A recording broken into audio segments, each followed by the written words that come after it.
Assalamualaikum warahmatullahi wabarakatuh. Waalaikumsalam. Waalaikumsalam warahmatullahi wabarakatuh. Perkenalkan, saya Detin Oktaviani sebagai moderator untuk memandu jalannya diskusi kali ini mengenai materi alat bantu audiovisual pendidikan orang dewasa. Sebelum pemaparan materi, izinkan saya memperkenalkan anggota dari kelompok 4, yaitu Jessi Shanti, Herda Hedona, Novi Trisnawati, Enes Francisca, Dasep Yusuf Fadila, dan Radin. Baik, langsung saja ke pemaparan materi. Kepada pemateri pertama, dipersilahkan. Baik, terima kasih kepada moderator yang telah memberikan saya waktu untuk menjelaskan materi. Di sini saya akan menjelaskan tentang pengertian media pembelajaran. Media merupakan salah satu komponen komunikasi, yaitu sebagai pembawa pesan dari komunikator menuju komunikan. Pengertian media pembelajaran. Media pembelajaran merupakan suatu alat yang digunakan sebagai penyalur informasi belajar yang dapat mempengaruhi perasaan, pikiran, dan kemudian muncul keinginan siswa untuk melakukan kegiatan belajar. Berdasarkan definisi tersebut, dapat dikatakan bahwa proses pembelajaran merupakan proses komunikasi, menerangkan bahwa pendidikan orang dewasa adalah pendidikan dalam lingkungan masyarakatnya, agar mereka dapat mengembangkan kemampuan, memperkaya pengetahuan, meningkatkan kualitas teknis dan profesi yang dimilikinya. Pembelajaran merupakan proses komunikasi dan berlangsung dalam suatu sistem. Maka, media pembelajaran menempati posisi yang sangat penting sebagai salah satu komponen sistem pembelajaran. Tanpa adanya media komunikasi tidak akan berlangsung, dan proses pembelajaran sebagai proses komunikasi juga tidak akan berlangsung secara optimal. Sekian yang dapat saya sampaikan, saya kembalikan lagi kepada moderator.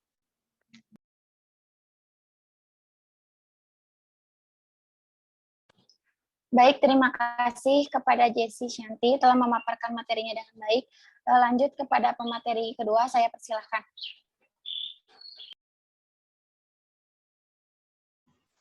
Sebelumnya terima kasih kepada moderator karena telah memberikan waktu saya untuk menerangkan presentasi saya.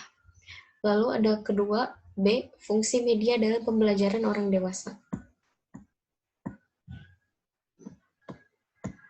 Fungsi media dalam pembelajaran orang dewasa.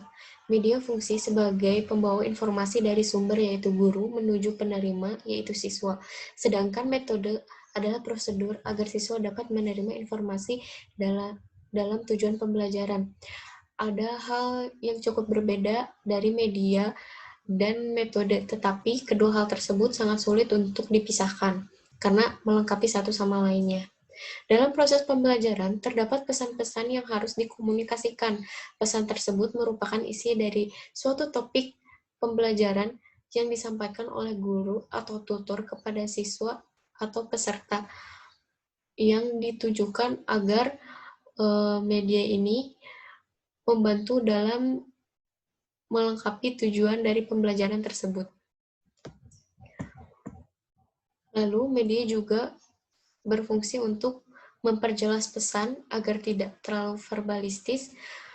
Adanya media ini, anak-anak akan lebih senang, lebih tergugah, karena tidak hanya percakapan antara guru dan muridnya saja, tetapi ada media yang dapat mereka lihat atau raba. Kedua, mengatasi keterbatasan ruang, waktu, tenaga, dan daya indera. Ketiga, memberi rangsang yang sama dan menimbulkan persepsi yang sama. Dengan media yang ada ini, dengan suatu contoh yang diberikan oleh guru melalui media, anak-anak tidak akan memikirkan hal-hal yang lain dan akan tertuju pada media tersebut. Sekian yang bisa saya paparkan, saya kembalikan kepada moderator. Baik, terima kasih kepada Herda telah memaparkan materinya dengan sangat jelas. Selanjutnya ke materi selanjutnya. Kepada materi selanjutnya saya persilakan. Terima kasih kepada moderator. Saya akan menjelaskan mengenai fungsi media dalam pembelajaran orang dewasa. Fungsi media dapat diketahui berdasarkan kelebihan dan hambatan yang timbul dalam proses pembelajaran. Jika kelebihan kemampuan media adalah kemampuan distributif, yaitu media mampu menjangkau audiens yang jumlahnya besar dalam satu kali penyajian secara serempak, misalnya siaran TV atau radio. Lalu kemampuan fiksatif, yaitu kemampuan untuk dapat menangkap, menyimpan, dan menampilkan kembali suatu objek atau kejadian. Selanjutnya, kemampuan manipulatif, yaitu media dapat menampilkan kembali objek atau kejadian dengan berbagai macam perubahan atau manipulasi sesuai keperluan.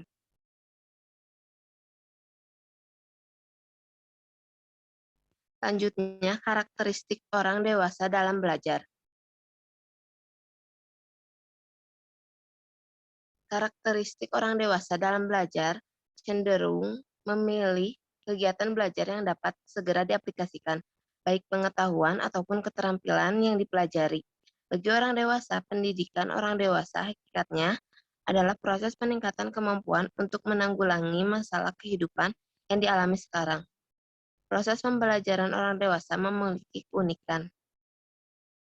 Sekian pemaparan dari saya kembalikan kepada moderator. Baik, terima kasih kepada Tenovi telah memaparkan materinya.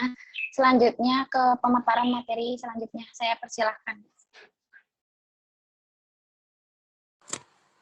Baiklah, terima kasih kepada moderator karena telah memberikan saya kesempatan untuk menyampaikan materi selanjutnya. Karakteristik belajar orang dewasa. 1. Orang dewasa memiliki pengalaman yang berbeda-beda. 2. Orang dewasa yang miskin memiliki tendensi merasa bahwa ia tidak dapat menentukan hidupnya sendiri.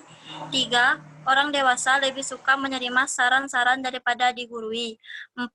Orang dewasa lebih memberi perhatian pada hal-hal yang menarik bagi dia dan menjadi kebutuhannya.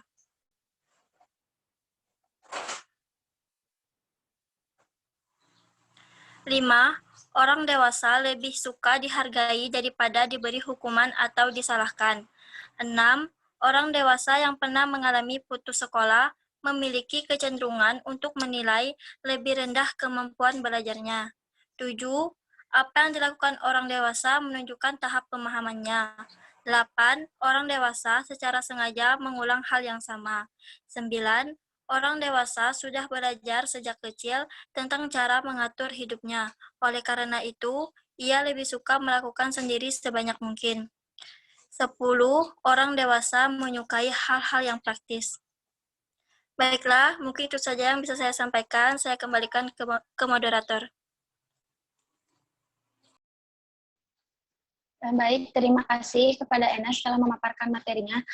Selanjutnya, pemateri yang akan dijelaskan oleh saya sendiri.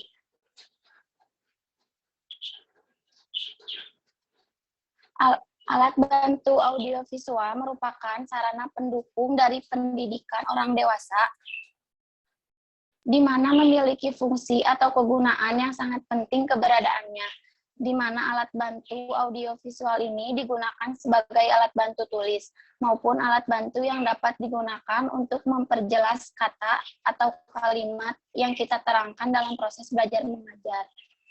Keberadaan alat audiovisual dalam pendidikan orang dewasa ini hanya sebagai sarana pendukung dalam proses belajar mengajar, agar dapat membantu peserta didiknya lebih mudah memahami apa yang sedang diajarkan ataupun dijelaskan. Misalnya, fasilitator menjelaskan mengenai suatu kebudayaan. Hal ini lebih diperjelas dengan langsung menampilkan gambar maupun video dari kebudayaan tersebut, sehingga para peserta didik yang belum pernah melihat kebudayaan tersebut sebelumnya dapat lebih mudah untuk memahaminya. Selanjutnya.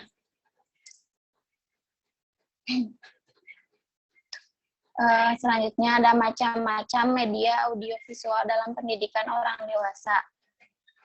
Media ini sangat identik dengan guru karena media merupakan salah satu komponen utama dalam pembelajaran. Selain itu materi, metode, dan evaluasi, maka sudah seharusnya seorang guru menggunakan media dalam proses pembelajarannya. Sehingga diperlukan bagi seorang guru memilih media untuk proses pembelajaran dengan tepat atau sesuai dengan apa yang diperlukan oleh siswa. Penggunaan media audiovisual ini dirasakan lebih efektif karena selain melihat, siswa juga dapat mendengar, sehingga materi yang disampaikan akan lebih mudah untuk diingat dibandingkan hanya dengan membaca ataupun menulis.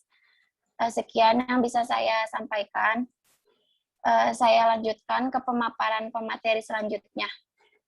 Untuk pemateri selanjutnya saya persilahkan. Baik, terima kasih kepada moderator yang memberikan kesempatan kepada saya untuk menyampaikan materi yang selanjutnya.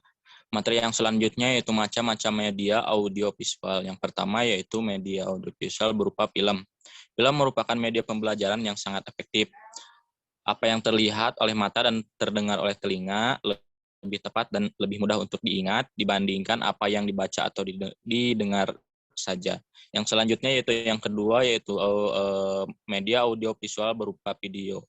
Video adalah bagian yang memancarkan gambar pada pesawat televisi dan rekam gambar hidup atau program televisi untuk ditayangkan lewat pesawat televisi.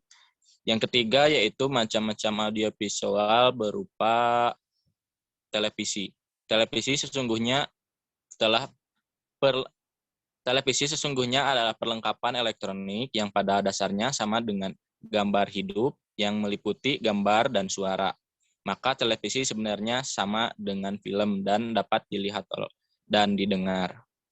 Selanjutnya. Yang selanjutnya itu ada manfaat dari media film.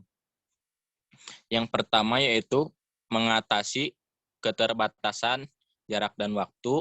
Yang kedua yaitu mampu menggambarkan peristiwa-peristiwa yang telah terjadi pada masa lalu secara realitas dalam waktu yang singkat. Yang selanjutnya yaitu film dapat diulangi apabila perlu untuk menambah kejelasan. Yang selanjutnya yaitu mengembangkan pikiran dan pendapat para siswa. Yang selanjutnya yaitu pesan yang disampaikan cepat dan mudah untuk diingat. Yang selanjutnya itu sangat dalam memengaruhi emosi seseorang, sangat kuat dalam memengaruhi emosi seseorang. Yang selanjutnya yaitu menumbuhkan minat dan motivasi belajar. Dan yang terakhir yaitu mengembangkan imajinasi peserta didik. Cukup sekian materi yang dapat saya sampaikan. Selanjutnya saya kembalikan kepada moderator. Terima kasih. Ya, baik. Terima kasih kepada Dasep telah memaparkan materinya. Selanjutnya ke pemaparan pemateri yang terakhir, dipersilahkan. Baiklah, terima kasih kepada moderator telah memberikan saya kesempatan untuk memaparkan materinya. Selanjutnya yaitu karakteristik video. Yang pertama yaitu mengatasi keterbatasan jarak dan waktu. Yang kedua yaitu video dapat diulangi bila perlu untuk menambah kejelasan. Yang ketiga, pesan yang disampaikan cepat dan mudah diingat. Yang keempat, mengembangkan pikiran dan pendapat para siswa. Yang kelima, menumbuhkan minat dan motivasi belajar.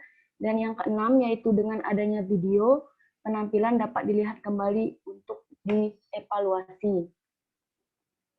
Yang selanjutnya yaitu keuntungan media televisi. Yang pertama bersifat langsung dan nyata, serta dapat menyajikan peristiwa yang sebenarnya. Yang kedua yaitu memperluas tinjauan kelas, melintasi berbagai daerah atau berbagai negara. Yang ketiga, dapat menciptakan kembali peristiwa masa lampau. Yang keempat, banyak mempergunakan sumber-sumber masyarakat. Yang terakhir yaitu dapat mempertunjukkan banyak hal dan banyak segi yang beraneka ragam. Mungkin itu saja yang bisa saya sampaikan. Saya kembalikan kepada moderator.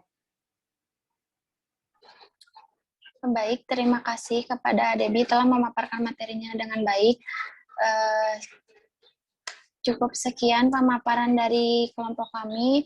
Mohon maaf apabila ada kesalahan. Saya selaku moderator memohon maaf apabila saat memandu jalannya diskusi terdapat kesalahan. Wassalamualaikum warahmatullahi wabarakatuh. Waalaikumsalam warahmatullahi wabarakatuh.